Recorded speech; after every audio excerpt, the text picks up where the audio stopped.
Good morning. Thank you for joining us, or good afternoon. Waiting on one or two more folks to join, and we'll be starting here in just a moment. So this is our lunch and listen, which we're doing today. This is our third lunch and listen. So we'll get started in just a second. Hope everybody's having a good day so far.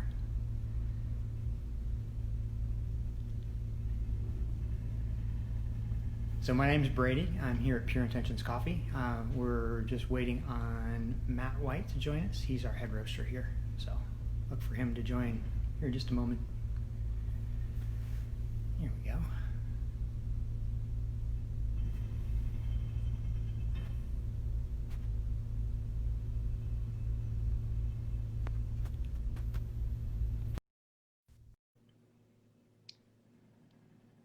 Hello there, everybody. And here's Matt White. Hello. Hey, Matt. We've got a couple of people on already. How you doing today? I'm great. How are you, Brady? I'm good. I'm good. Give me just a sec while I use my headphones because it's a little quiet. Oh, yeah. Pardon my view here. You're good. I don't know if y'all can hear the jackhammers out front. They've been tearing up Tryon Street out front of the warehouse here for, I want to say, the last year and a half. But should hopefully not be too loud so that y'all can't hear what we're talking about. If you're just joining us today, we're going to, this is our third Lunch and Listen, which is our Instagram Live series we've been doing every Friday around lunchtime. So I'm glad that everybody, looks like we're coming in loud and clear. That's great. Fabulous. This should be a real fun one.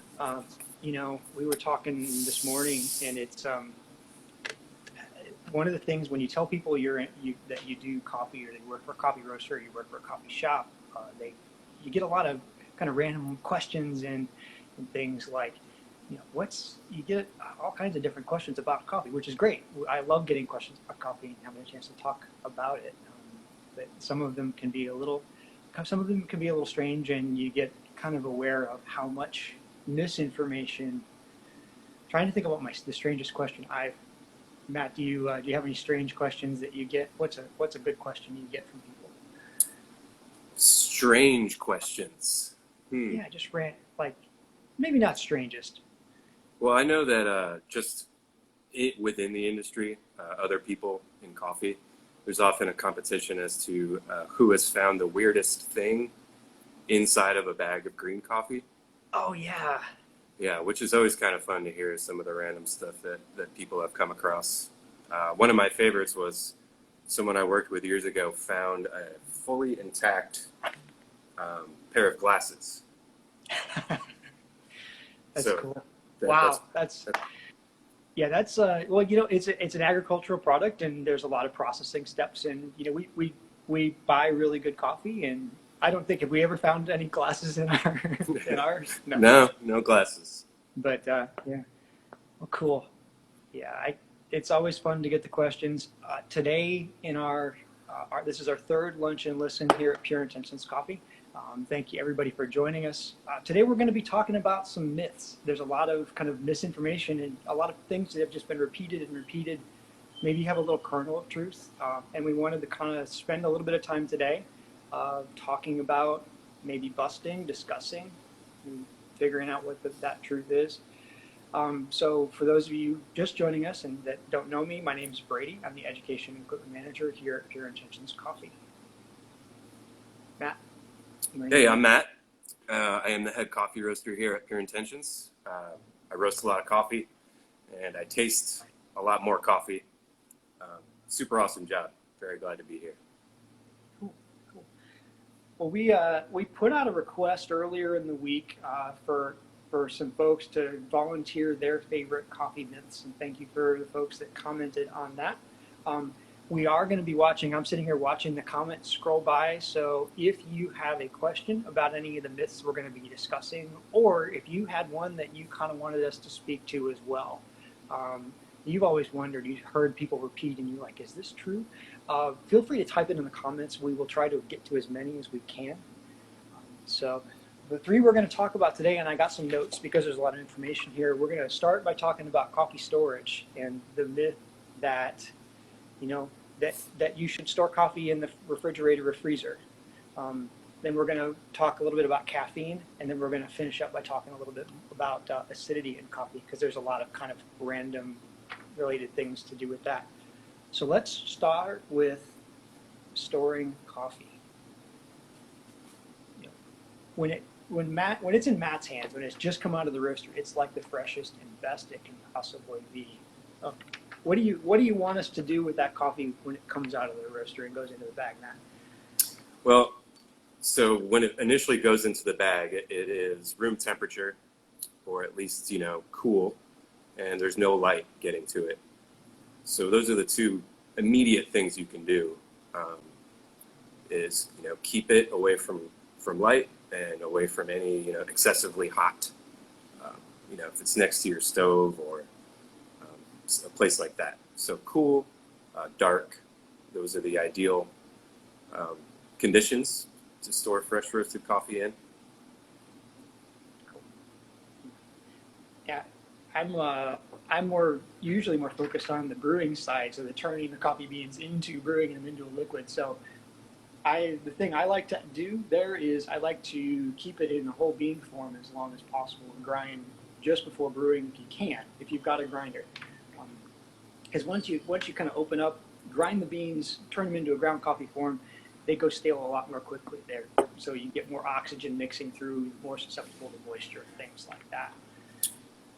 Absolutely. How long do you think we ought to keep our coffee? When's it at its best, do you think? At its peak, I would say probably 6 to 8 days off of roast is at its peak. There's no harm in brewing coffee that's a day old or 2 days old.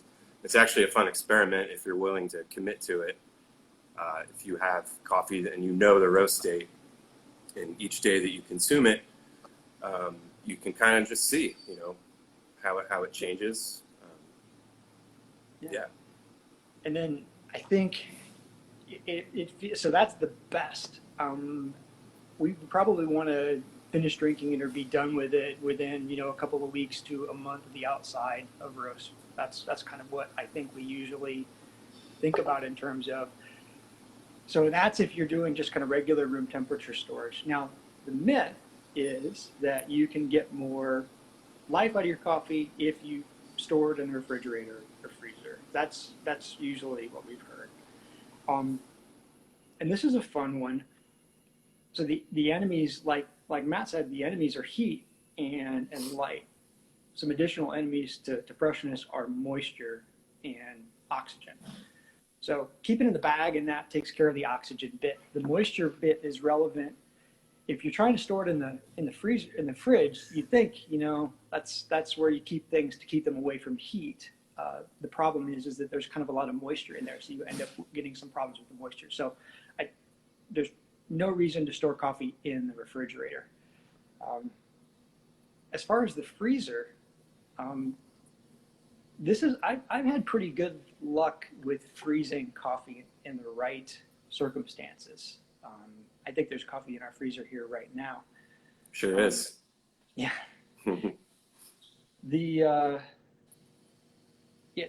The thing that we run into there, though, is if you just take kind of like a bag of coffee and throw it in the freezer and then pull it out to brew with it and open the bag up, now you've got all this moisture and air and stuff getting in on those beans. So that feels to me like that's a big problem, and that's actually probably worse than just leaving it at room temperature. Yeah, but is that how that you've heard that too?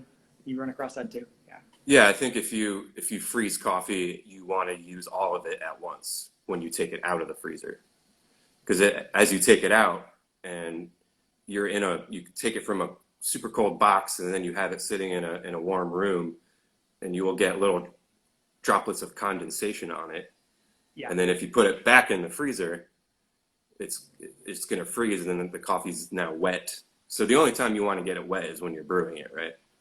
You don't want condensation, building up on your coffee. Also, in regard to refrigeration, if you think of roasted coffee as a sponge, it will soak up whatever smells are in your refrigerator. And, if you have a nice floral, fruity coffee that suddenly sort of tastes like Chinese food, maybe you're into it, but it's not ideal. Not ideal. Yeah. So store it in. If you're going to put it in the freezer, put it in individual portions. Like every morning, I brew a pot of coffee every morning, and I use 60 grams of coffee every morning. And so I'll put I'll store 60 gram if I've got a couple. If I have too much coffee and I need to kind of stretch the life of it out a little bit, individual portions, 60 grams pre-weighed out, and so then I can pull it out. Somebody commented to ask about, yes, somebody did compete very successfully. Kyle Ramage, I think, won USBC by grinding frozen coffee. And that was fun. And, I saw that he was doing that. And frankly, as a guy that stands in front of coffee classes and talks about, don't freeze coffee, don't freeze coffee, don't freeze coffee, he did that. And I'm like, you just made my life a lot more complicated. Yeah. So there are some interesting kind of grinder dynamic things that happen when you're dealing with a frozen. It tends to grind much more evenly, and you get a really interesting kind of. So if you do have individual portions of coffee in your freezer, if you want to open them up and toss them in the grinder like right away, it may even improve some things. But ideally, you want to just kind of buy the amount of coffee that you're going to be using in the next, couple of weeks, and not worry about having to cryogenically freeze it. We don't want to freeze it in carbonate. Yeah. Sure. Cool. I just saw a question roll by about, does it matter if it's whole beans or ground? And the answer is you definitely want to store it in whole bean form. As soon as you grind coffee, roasted coffee beans are remarkably good at keeping all of the delicious things inside. And as soon as you grind it, not only are you increasing the surface area of which oxygen will come into contact and therefore expedite your staling process, all of the nice, delicious things are now exposed to the open air. And if you store it that way, it will be noticeably stale within just maybe a day, 2 days. I often grind coffee at work to bring home because I'm lazy, and our grinder broke a while ago. And after 4 or 5 days, it is very obvious that it has gotten stale. All right. So myth is kind of sort of confirmed. It's okay to freeze your coffee, but you got to do it the right way. And it's best to just kind of store it room temperature, whole bean form, sealed in the nice bag that it came in. That's the best thing we can do for our beans. Agreed? Kind of partially. Absolutely. Cool. All right. Let's talk caffeine. You want to talk about caffeine next? Yeah, this is the fun one. So you want to introduce this particular myth that we're busting? Certainly. So there's kind of a two-way myth where sometimes you will hear that a dark roasted coffee has less caffeine than a light roasted coffee. And then just yesterday we were reading myths that were exactly the opposite, where dark roasted coffee would indeed have more caffeine than light roasted coffee. So we're going to explore, how true or untrue this may be, and there's actually a few layers to it. So this could be a good conversation here. Excellent. Yeah, this is a fun one, and we've got some kind of springboard topics that we can go off of once we do. I just to address a comment that came through about the last topic. Yeah, I do like I do like storing it just in the bag that it's in, rolled down. If you want to throw that in an additional canister, that can only help, but I don't see any real need to. But back to caffeine. All right. So this one was fun, and the thing that I like about coffee is we're learning new things as an industry. all the time. And if you're not paying attention to articles, you can fall behind pretty quickly. And so it's always a good idea to kind of, when you hear something, kind of, if you can dig into it, spend a couple of minutes on Google. Try and find a cool source that looks relatively legit, and that if they link to a scientific paper that's behind a paywall, that's usually a pretty good sign. Yeah. But yeah, so caffeine. Um, this is an interesting question that comes up a lot because everybody wants to know, and it's interesting because you kind of wonder, you got to wonder why. What's the reason the question is being asked? Why do we care? Why are we looking for it? And one of the reasons is that because it is one of the substances in coffee that has an effect on our bodies, and some people want the most caffeine they can out of the cup. And so if they're standing in front of a menu board and there's 3 different coffees, they want to know what the most caffeine they can get is. Or sometimes maybe you're a little sensitive to it and you're going to try and minimize that. So I think there's a lot of great reasons to ask this question. The Food and Drug Administration recommends that we keep our caffeine intake below 400 milligrams a day. I don't have this memorized. I'm cheating. And the average for an 8-ounce cup of coffee is somewhere probably in the vicinity. The USDA says it's about 95 milligrams.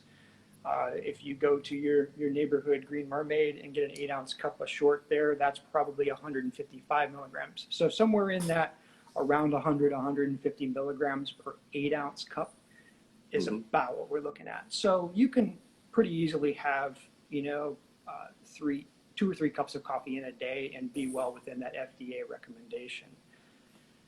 So what is our takeaway in terms of roast level and caffeine? What did you find, Matt, when you looked?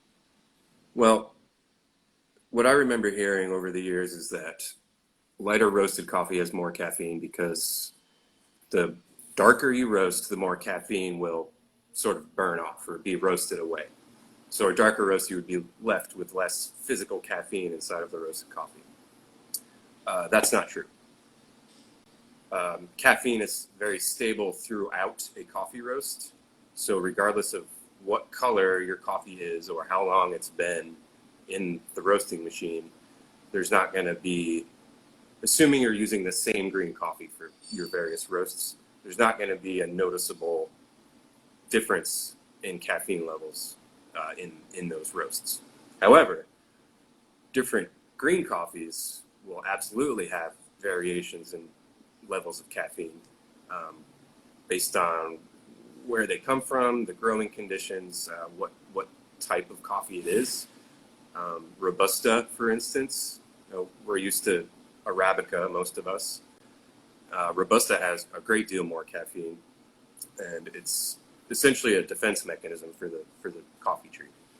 So Robusta typically at lower elevations is exposed to a lot more pests.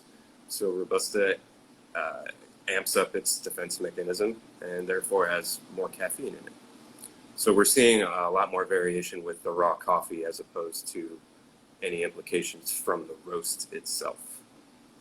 Now that being said, Brady, I know you can layer on top of this because depending on how you prepare the coffee or prepare a roast degree, you can see differences. So the difference in caffeine, there's a big difference depending on if you got a real high grown Ethiopia versus like a relatively lower elevation of Brazil or something like that. That's going to affect. So every different green coffee that you're starting with, so your starting point's all over the place. So it kind of it doesn't really matter. Now I was reading. I know we know that as you roast the coffee, you're losing coffee weight as well, right? So if I'm looking at the content of one single coffee bean, it's the caffeine in that one bean is staying the same as we go through the roast, but it weighs less and less, and so you have to instead of brewing a pot of coffee with 50 coffee beans, you have to brew it with 60 or 70. How much weight do we usually lose in a roasting process? We go by 15% just as in estimation, which is usually pretty close. Super dark roast, you can lose 18%.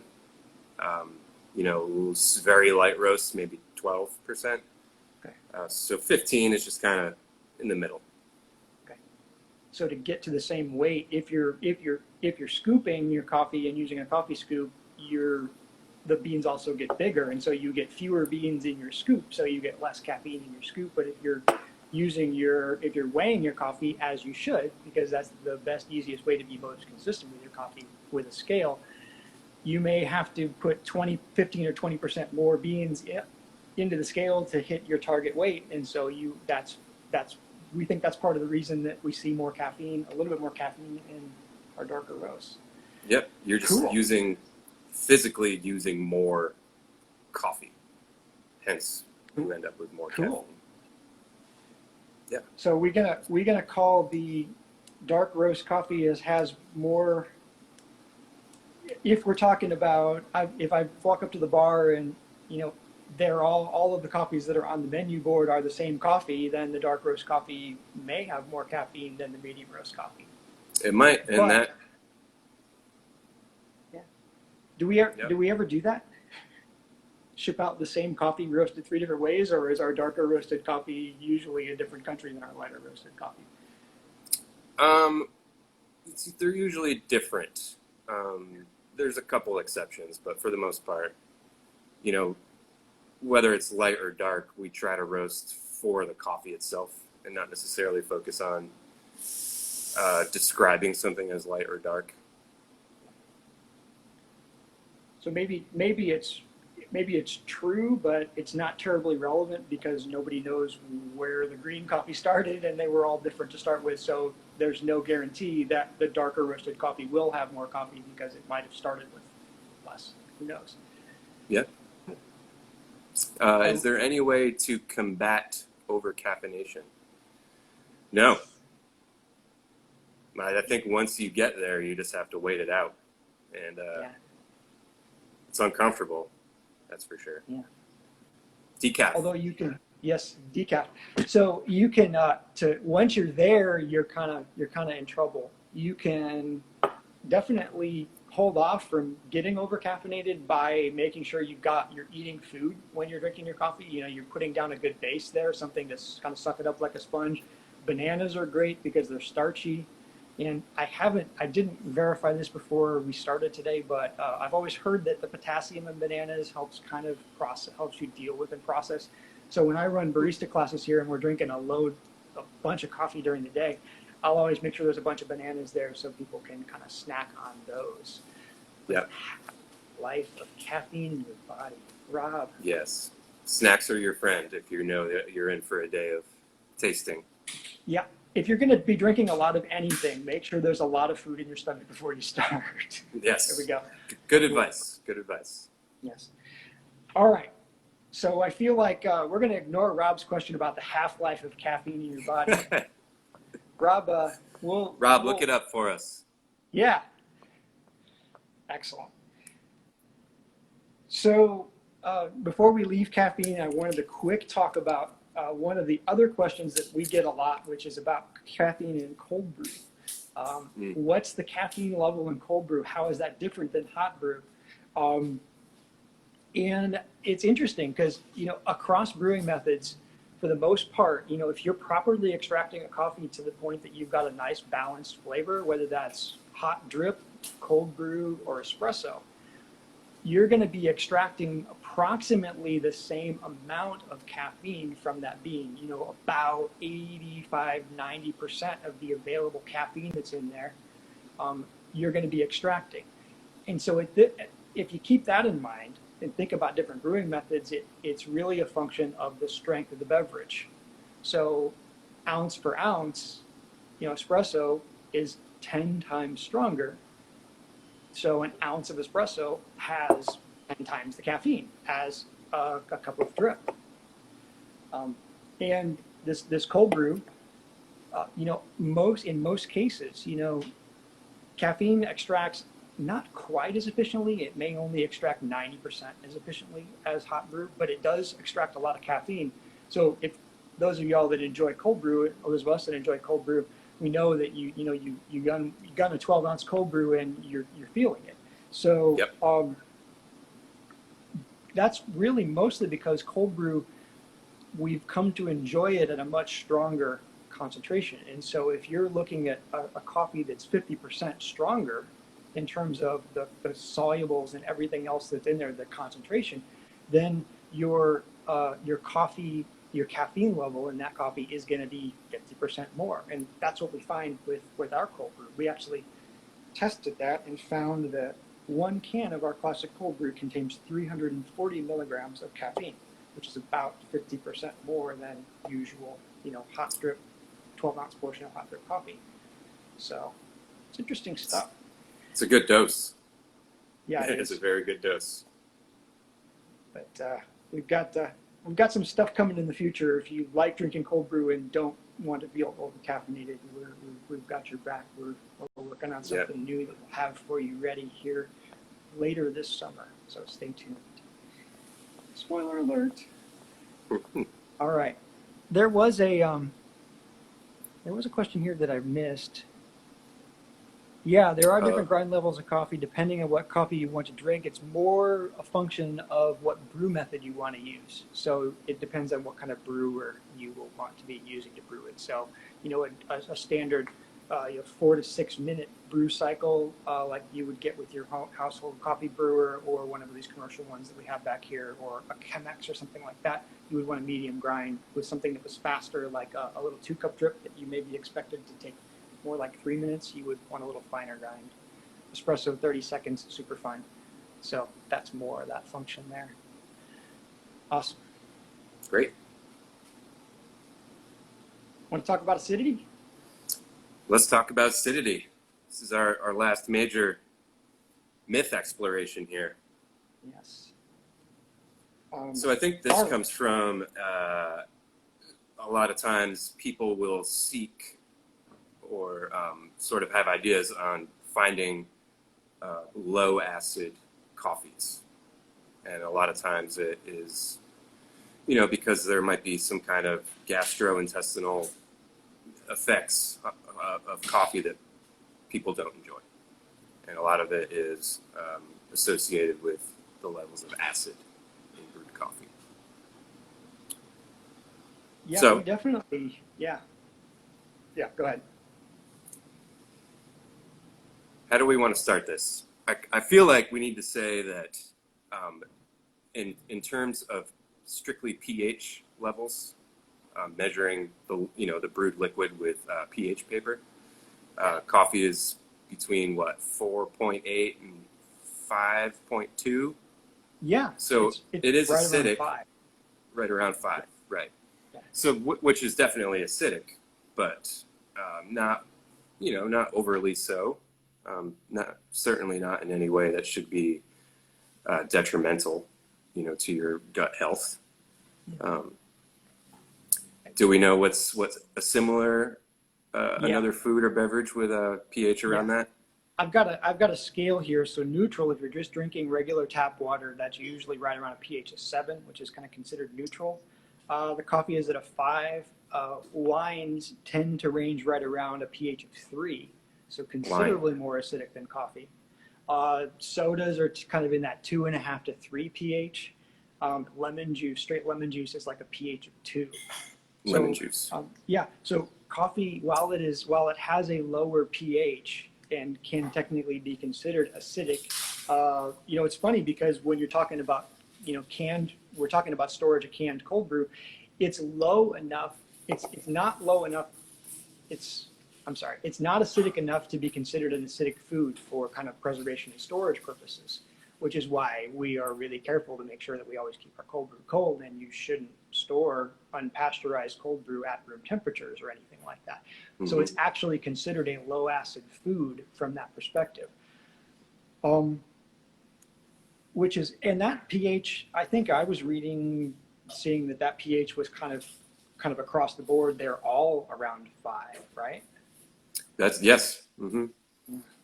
And one thing that has a pH of about 5 that, when thinking about coffee being acidic, is bananas. Bananas Huh. have about that same pH. Huh. And I know that I certainly don't think about bananas necessarily as being acidic. So it's a very fascinating sort of congruency there when we the way that we think of coffee. That's yeah. Now, the thing and the thing that I ran across, looking into some of these myths and trying to figure this stuff out, there's all this. There seems to be a lot of coffee that's being sold as being low acid, and some of it, sometimes it means some things, and sometimes it means it's been treated with chemically treated to be a neutral pH, or sometimes it means that it's. So there doesn't appear to be a lot of standardization to that, unfortunately. Um, but I definitely, there are a lot of people in the world that struggle with, gastrointestinal issues with drinking too much coffee. And, I can only have a couple of ounces if I don't have anything in my stomach, that gets back to the caffeine thing as well. Yeah. Get a banana in there, get a couple of cookies in there, get some food in your stomach before you consume. And that might address, if you're having gastro issues with coffee, that might take care of that. The other things you may want to try, I think, and I'm not a nutritionist, I'm not a doctor, so I'm not dispensing medical advice. Um, Disclaimer. disclaimer. So, but one thing that does help for some people I know is, they think it's the pH acidity, but it's actually the caffeine sensitivity, or it's actually a sensitivity to something else in there. Oh, great. Rob asked a question about roast level affecting acidity. Ooh. This is a fun one, and maybe before we address this one, we ought to talk about perceived acidity versus pH. Yep. If you drink coffee and have drank a variety of coffees, you'll definitely know that sometimes you get a coffee and it kind of has this really sparkling, tangy, puckery sourness almost to it. And some are kind of relatively flat, and you don't really you taste it and you say, I'm not tasting that kind of acidic thing going on. That's not necessarily due to a difference in pH. That's due to a different level of different weak acids that we can measure as a parameter called titratable acidity. But let's just think of it in terms of being a perceived acidity. So perceived acidity, does perceived acidity vary according to roast and origin? Yeah. Absolutely, yeah. Mm-hmm. Cool. And I think the way I like to think about this is the human brain is remarkably talented at tasting and picking up what are ultimately really minute, barely measurable physical differences in a brewed cup of coffee. So your stomach is saying whatever that pH is 5, but your taste buds are saying, oh yeah, if you roasted that a minute longer, all these chlorogenic acids broke down a little bit more. So the perception that on my tongue that my brain is then working with is that it's not as bright. So yes, roasting, if you roast something longer or a deeper color brown, it typically will reduce or mute, I guess, how we perceive the acidic quality of the coffee. Also where it's grown, and again, like we talked about caffeine, elevation has a huge part to do with that. Other growing conditions, soil conditions, absolutely. Cool. So if you find that you're drinking a coffee and it is giving you some of those, you get heartburn from it, or you get some of those effects from the coffee, that might be something you could try. Is if that did happen to be this real vibrant, tangy, sparkly, wash process, thank you, or a process that kind of preserved and highlighted that coffee's natural acidity. Maybe if you're getting some effects from that, try something that's been roasted a little longer, has a deeper color, or was grown or processed in a way that it doesn't have that kind of tangy taste, a little mellower. You may find that works better for you. Yep. Cool. And whoever I'm happy to help anyone who wants to buy from Pure Intentions with recommendations. But anywhere you go, if you're buying coffee from a roaster nearby you, they're going to be happy to help you with that. And so, and we love to talk. As evidenced by we're here and we're talking Yes. to y'all now. Yeah. Cool. And I keep looping it back to preparation because I'm the brewing guy, right? So the other interesting kind of fun little fact here is that while the pH of cold brew tends to be about the same as the pH of your hot brewed coffee, it will have typically much lower perceived acidity, titratable acidity, which is why if you drink cold brew, a lot of times you'll find that it's kind of smooth and mellow and sweet and doesn't have kind of that bright sparkling acidity. So if you have issues with some irregular hot brewed coffee, maybe try cold brew. That may work better for you as well. And that, yeah. Yep. Light roasts give me heartburn. Me too, sometimes. Yeah. Cool. I think I think that's everything we had kind of on our map to talk about. If anybody has any additional myths that we want to be respectful of your time. It's 1 o'clock, so if you wanted to jump up, if you just joined us and missed the first half of our program, or you want to see this again, check us out. We have a YouTube channel, Pure Intentions Coffee on our YouTube channel. So this program will be uploaded there later today or over the weekend. And there's a couple of cool articles that Matt and I found in getting ready for this talk that we will be sharing links to in the comments at that YouTube channel. Some past lunch and listens are there, and our future lunch and listens will be there as well. With 4th of July holiday next week, we are not going to be doing this next Friday, but we're going to pick it back up in 2 weeks. I think in 2 weeks, are you up in 2 weeks or am I up in 2 weeks? Well, I think you're up in 2 weeks. I'm on vacation. Oh, yeah. Yeah, that's right. So my friend Ben Helt and I are going to be talking about brewing coffee on the road and in the woods. He's done a lot of work with the Campfire Coffee Cook-Off competition, which has happened in the Midwest re-qualifier, which is a neat thing. And so we're going to be sharing our favorite ways to brew coffee when you're not at home in your kitchen. So whether that's in the woods or in a hotel room or whatever. So check us out in 2 weeks. Anything else you want to add there, Matt? I think that's going to be really cool. I'm really interested to see what you guys come up with on that. I remember anytime I've ever been camping or in the woods, I used to just go with the instant coffee packets. And, it gets the job done, more or less, but really, yeah, gives you that caffeine jolt in the morning. But I'm really interested to see what you guys come up with. I'm looking forward to that one as well. And then later on in the month, we'll be talking about additional effects of roast. I think you're going to be coming back to talk about different roast levels and how that affects a lot of different things. So awesome. Yep. Well, thank you, everybody, for joining us today. It's been a lot of fun. I hope we dispelled some of those myths and kind of confirmed some others to help everybody have a little bit more accurate information. So thanks a lot, folks. Thanks, everybody. Thanks, Brady. Have a great weekend. Thanks, Matt. Have a great weekend. Adios.